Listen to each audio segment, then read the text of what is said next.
to address the issues of confrontational politics in the Republic of Kenya, and bearing in mind that yesterday the president retreated with his cabinet, and we saw him and his principal assistant addressing the country, and in a follow-up of the same, today the leadership of the Senate and National Assembly, we met, and the president came out very clear that we need to invest in institutions as opposed to investing in an individual.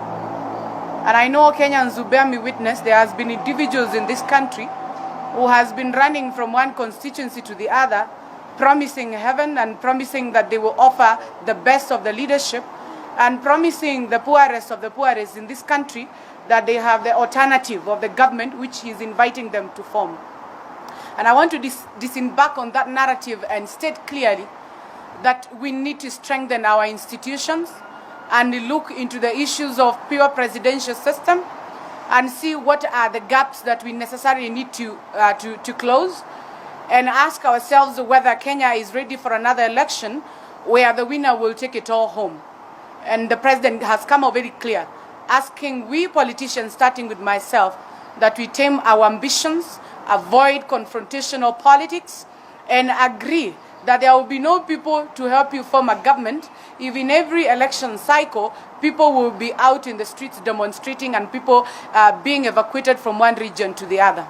I want to ask my fellow young women and our young men and our youth, particularly in the mountain, when the deal is too good, please think twice.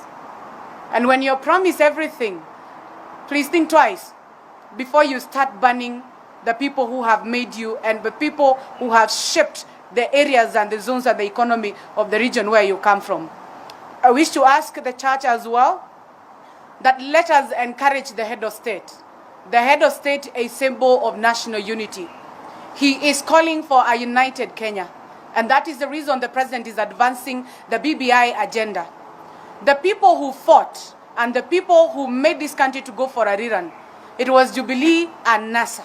The president has made it possible to bring on board the NASA leader, Raila Amolo Odinga, so that we have a deep conversation and have a look and open the constitution again, so that we have an opportunity to change and also to amend or include conversations that are going to lead to what we call referendum questions. And therefore, we invite those people who are out there bashing and calling names on BBI. I have seen them very well today in Meru region, bastardizing the BBI process, bastardizing a report which they have not seen.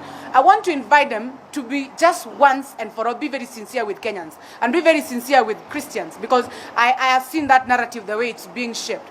Let them come out and tell us, you opposed the 2010 constitution.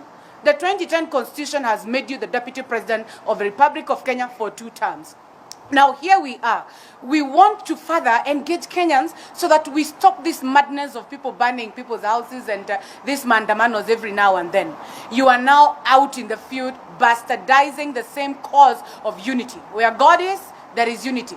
And therefore I want to ask Kenyans, the opposite of unity and the opposite of God's presence in a nation, the opposite of God's presence in a government, you obviously know and feel it for yourself. I want to ask Kenyans, let's rally behind the president. We invite you, let's shape the conversation and the narratives for our future generations and where we want this country to be. It must not be about an individual who want to be a leader, an MCA, a woman rep, a president, a governor. It must be about it's about to be institutions from IEBC, mentioned to the wale wazee wa nyumba kumi kule chini, how we will strengthen so that when it comes to 2022, whoever wins, whoever loses, you go home, celebrate, and wait for the next cycle.